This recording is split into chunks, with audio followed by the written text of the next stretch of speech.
Welcome to Idylla.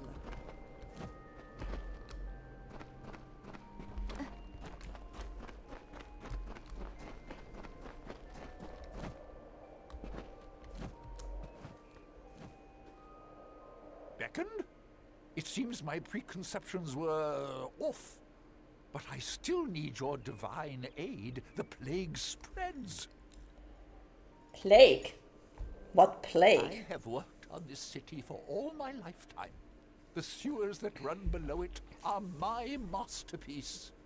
But this work of art is besmirched by rats. These foul vermin run rampant in my catacombs, tainting it with their fetid presence. Try as I might, I cannot best the scourge. But you, Beckoned, your divine intervention is needed. You are asking divine intervention against rats. I have never known beasts with such low cunning and high birth rates. They are fearless as they are disgusting. Very well. I have pinpointed a much-traveled route used by the rats and seeded it with traps that can be activated on command. Find the levers that activate those traps. They've been placed on a ledge overlooking the route. When you see the rats pass below, simply pull the levers as they approach the traps. Slay the filthy vermin. Can't I just use my sword? Are you enjoying its splendors? This fair city is rich with them. Even in the sewers, under its gleaming exterior, lies a feat of engineering unrivaled by other cities in Amalur. The Lycaeus breeds thinkers, philosophers. They spend their days pondering the greater meaning of existence. Such are their debates that they shake the very foundations of Idylla. For some time, non-believers have touted that the relevance of the Lycaeus has passed. But I'm confident all it needs is one brilliant lecturer to stoke its fires. I'm guessing that's gonna have to be us at some point. I am a mason, one of many caretakers of the sewers. A hidden menace, the secret horde. Though few acknowledge them, the rats are the great threat to this city. In my younger days, I hunted the vermin with a force of will unequaled by the greatest of the theologians in the Lycaeus. I wish you well. You are free to visit whenever you've suffered wounds. We have plenty of beds to spare. I make sure the beds are swept, and that any who need aid receive it. Our city has hung in the heavens for a time now, but it remains incomplete. Idylla's centerpiece, the Hyperion, rejected our magics and refuses to rise. Oh, so that's what happened there. My people have long led lives that inflict a certain strain on the body. As you may have seen, even in our city among the clouds, danger persists. Thus, we maintain the living quarters as a place of rest, open to all.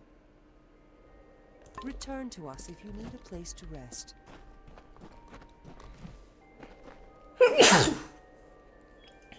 Sorry about that. Something has been triggering my allergies like crazy this weekend. And I don't know what. Many greetings, stranger.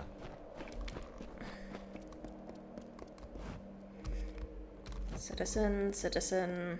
I expected the Beckoned would arrive sooner or later. Greetings, Beckoned. Have you come to pass the time? If we wait long enough, Stratton might even have another play ready when we're done. I like her sass. I have mixed feelings for our dear playwright. He was once the tragedian prodigy of Andronikos himself. Many looked to him to fill the master's shoes when Andronikos died. Most believe Stratton has succeeded. I am unconvinced. Thank you, Tybo, and I hope that you will feel better soon as well. Because yeah, it's been very strange. It's It's September, for crying out loud. Nothing should be blooming anymore. It should all be dying off for winter. Like Stratton and Andronicus before him, I am a writer. But I tend towards essays and dissertations rather than metaphor and prose to deliver my messages. I was a close friend of Andronicus. I have reviewed every production displayed in his theater for those not in attendance. In the years since, I have been told that I've been unkind to Stratton, but I beg to differ. I am honest. So she's a critic. I plan to attend, as I do with all the productions held in the city, though my hopes for it are not high. A mighty playwright, Andronicos knew that the gods would be pleased should our art reflect their majesty. Much like Idylla itself, the theater was constructed as much for its utility as it was as a tribute to Athene. I'll not take up any more of your time.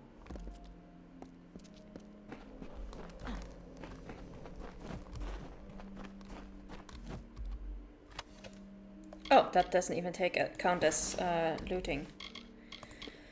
Cool, so we can finally look at the Colossi history.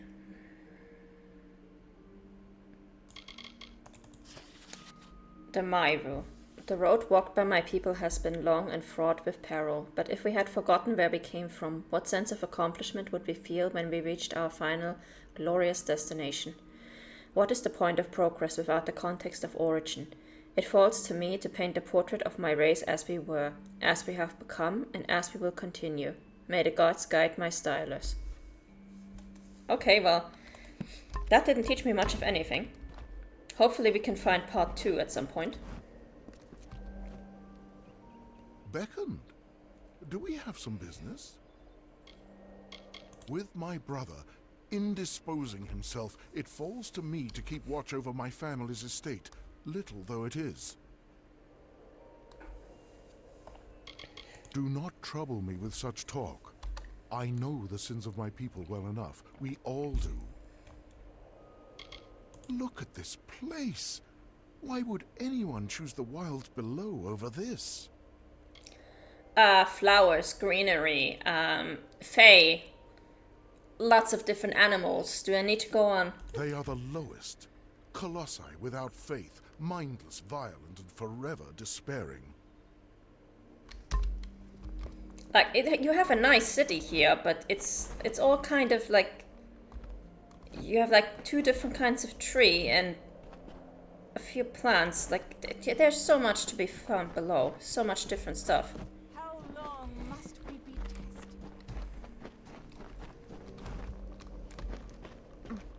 Be careful here. The gods are good. Citizen, wait. Who is... Ah, she's the one with the Colossi artifacts, okay.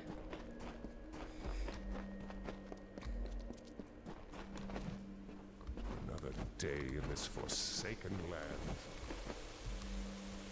I'm afraid there is not much to see in the living quarters, except the recuperation of the weary. It is a place of respite, or a monument to the god of boredom. Count the columns, or the straws in the bed if you need something to do. Or, better yet, get out of here. Oh, she is beyond done. I am a frequent patron of the theater, but I grow tired of Stratton's work. When will Irina produce something? Never. She's an essayist and a critic. I've seen the bulk of his works. They are often pretentious and bloody. I enjoyed Andronicos' satires myself. It knew better days, I think. The current master, Stratton, can keep the people entertained, but not musing. May your journey end well.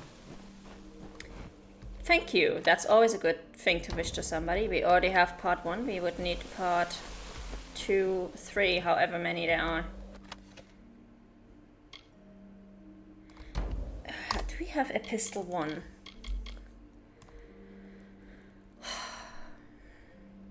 No, we have epistle 2 and 3. Okay.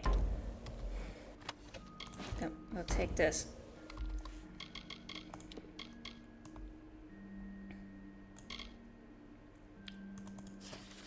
Brothers and sisters, I write to you in the name of Athene. Blessed be her name and the names of her followers. You know her ways, for we are both children of the Ouranos. Our wisdom comes from the skies, our strength from the earth below. Athene's way is the way of our people. We are as the hills and mountains themselves, as wise as the oldest things of this world. You would quarrel with your brethren, but you no longer wage war against the others. This is good and Athene's way. Does this mountain regard the pebble? No, for in its magnificence it does not need the pebble. So too do the Etin not need the empty words of the Jotun. Athene has shown us the glory that awaits your people. You can share in her gifts if you but follow her path. Do the Etin not know the way of Athene? Certainly they do, for it was her divine understanding that gifted the Etin with twice the wisdom of a single giant. Indeed, twice the wisdom and twice the ability to speak her words and praise her name. Blessed be the Etin, for they are truly two of Athene's gifts in one body. They haven't done much with it, I can tell you that much.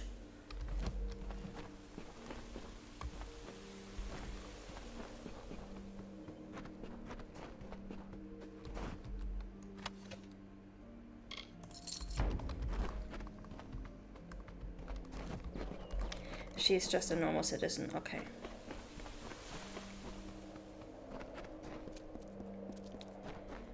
Then we can leave the living quarters again.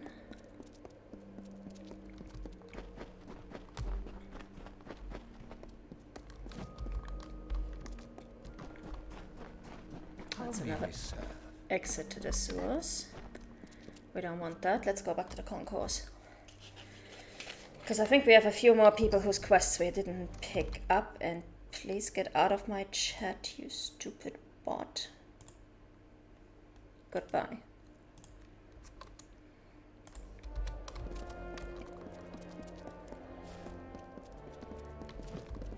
The gods are good to us. I have need, and it would seem that the deliverer of my people has found me at last. Many honored greetings to you beckoned.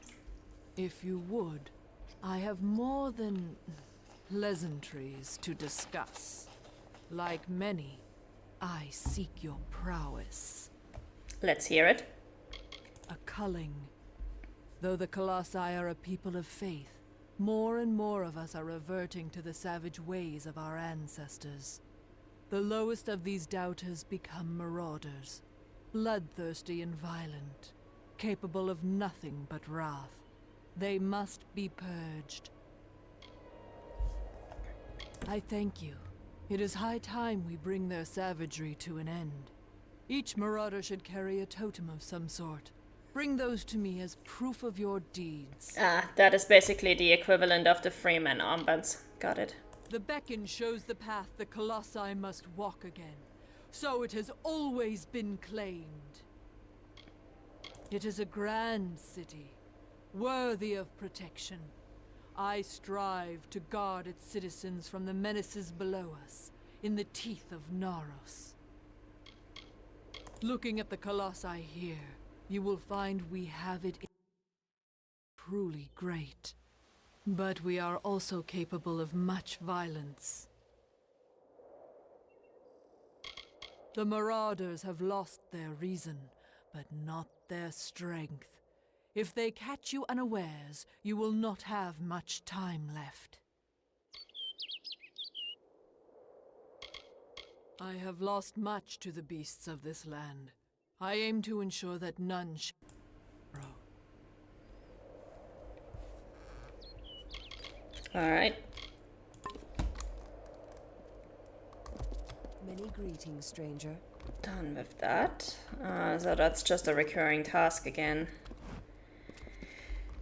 As we've had before, many, many times. Be careful here. She's just a normal citizen, he's just a normal citizen.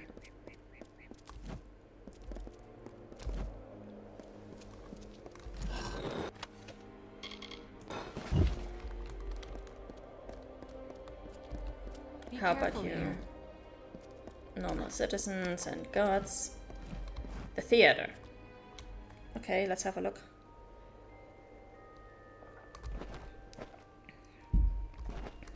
Please, do not disturb the tragedians in their work. For what purpose do you come to the theater? Are you hoping to attend a performance? I am the custodian of the theater. Stratton concerns himself with the art, and I, the material. And I handle the audience as well. If they are rude, I eject them with impunity. The story of my people is the stuff of great theater, in a way. From humble beginnings, we're to ascend to the highest station in Amalur. The master is the playwright who runs the theater, and uses it to house his productions. With just a few tragedians and a manuscript, he is quite capable of rendering any historical scene in exquisite detail and vibrancy up on that stage. He gains influence daily, and I am certain his is the mind that will lead the Colossi into a new age of enlightenment. The others don't seem very convinced. It is a popular locale for many, and we gain more followers every day. Master Stratton's plays invoke the imagination and spirit of the Colossi such that few can resist. I wish you well. I think you are a bit disconnected from your audience. Well, it seems that Stratton isn't releasing his play anytime soon. I've heard. It's his opus, so he said. I wouldn't blame him for being careful with it. Now would be an ill time to release his most cherished work, anyhow. Because of the unhappy state of the city? That's reasonable, I guess. But every play of Stratton's is his opus. Or so he would have us believe. Have faith in me. I'm familiar with Stratton's tendencies.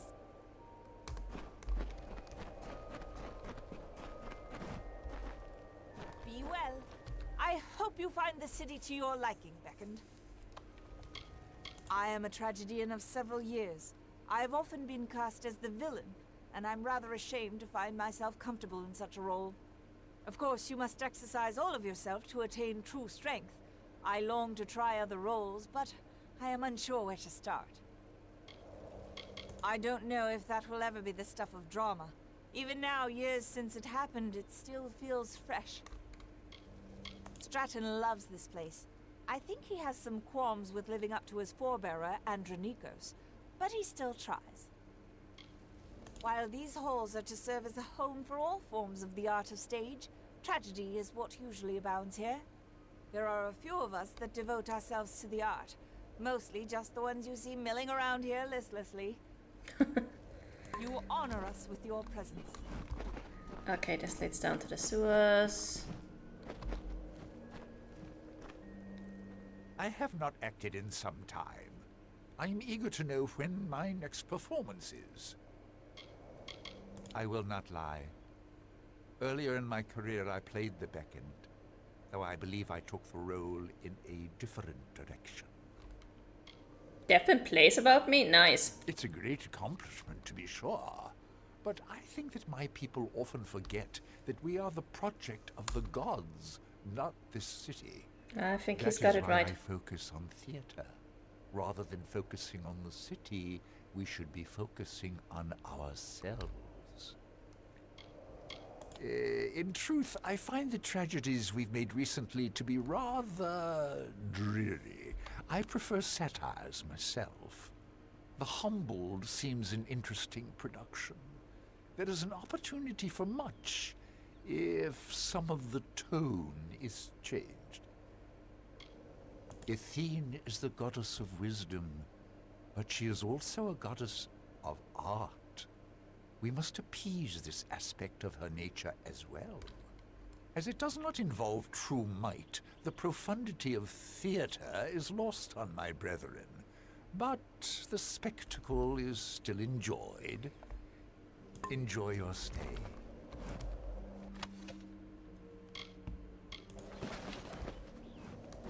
Okay, let's see what we have here.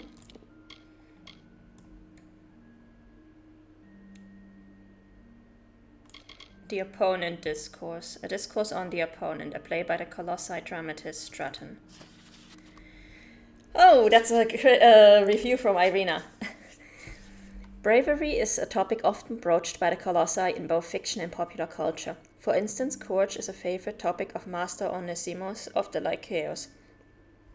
Idila's Academy of Theology. Onesimus is a feared debater and often utilizes the topic in discussions where he explains courage as the result of power. As I see it, playwright Stratton's The Opponent appears to be an examination of courage as well, through a simple parable. According to the playwright, courage is not a result of power, but the means to it. He seems to question the usefulness of strength if one lacks the bravery to use it.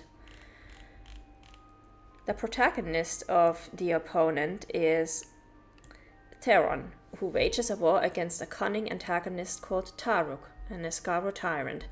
As a Myru, Theron is a savage whose cares begin and end with battle, for he has moments of ingenuity that connect him to the colossi of today. At the climax of The Opponent, we see Theron's village in flames, decimated by Taruk, for not without a price. The Myru appear to have beaten the aggressor. Taruk is surrounded and apparently defeated, as the village leader stands over the Nescaru with a club leveled at the tyrant's skull. Unfortunately, Taruk has a final spell to cast, and with a click of his mandibles, his form dissolves as he possesses one of the villagers, the wife of the village leader. In that moment, it seems the Myru are utterly defeated. No one dares attack the wife of the village leader, and the night air fills with the shrill laughter of the possessed woman. Laughter that turns to a cry of pain and terror as Theron strikes her down with a club of his own. Instantly, the Nescaro leaps into the body of a new host, and instantly Theron strikes him down. The vicious cycle continues until Theron is finally possessed, when he is the last Myru standing. "I have you now," Taruk gloats, speaking with Theron's voice, but in reply, Theron raises his club and readies to smash his own face. Taruk flees from the Myru's body in terror, taking corporeal form once more, and runs for a nearby river. Theron gives chase and drowns the demon in the very river he sought to escape by. In the epilogue, we learn that only 2 of the villagers are fatally wounded by Theron's hand, and the rest will recover. It is obvious that Theron's Myru tendencies have saved the village. The play closes with an unspoken question. Could the Colossi do the same?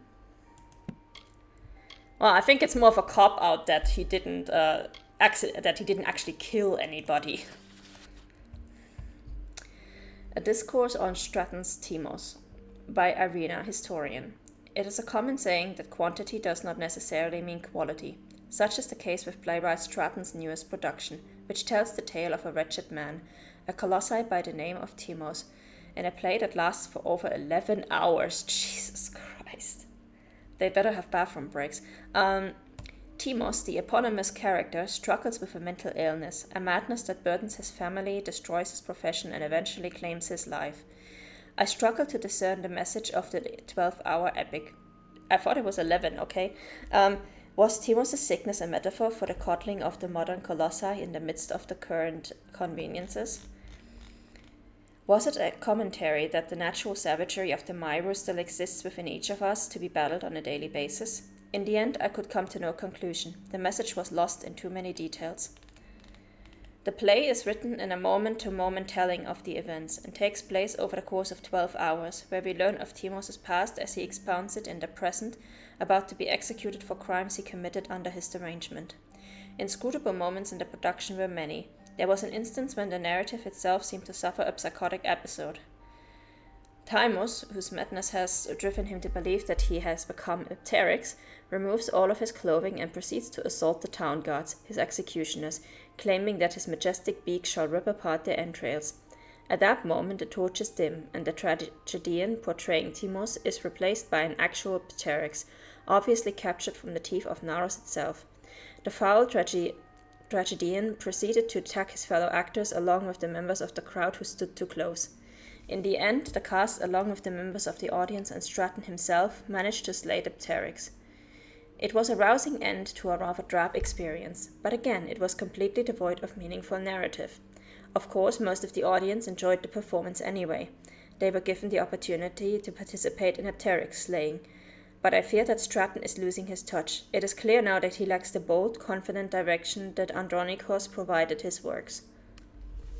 Also, I feel sorry for the pteryx. Imagine you're just a little bird creature going about your life, and then somebody sweeps you up and puts you in a theater so that the entire crowd can put you down because you are wreaking havoc, because you don't know where you are, you're confused, you're Fearful, you're attacking people, and then you just get put down. Poor Terex. Like, poor bird. There is so much that needs to be done for my new work. Will I ever see the end of it? Oh, thank God. I thought he was going to ask me to help him write it. He was my mentor. I apprenticed as a tragedian under Andronikos. I sharpened his quills, blotted his parchment. Here I am today. If that's all you did, then you weren't paying enough attention.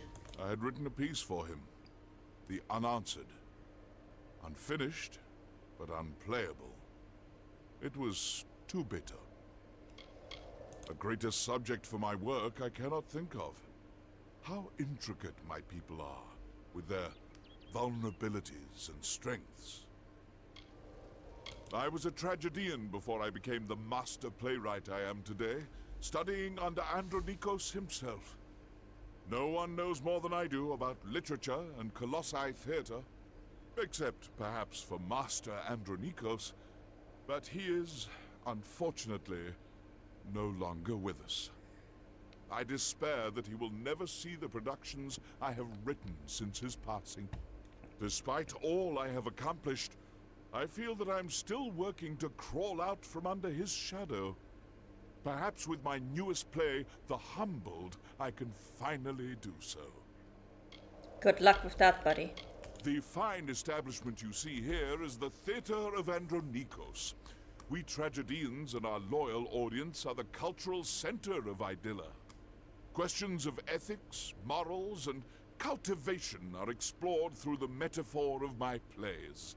Entire worlds are created and destroyed on that stage behind me. Farewell. Enter the... Many are waiting in anticipation for Stratton's work, but he insists the work will not be ready until a grand fit of inspiration comes. The Hyperion.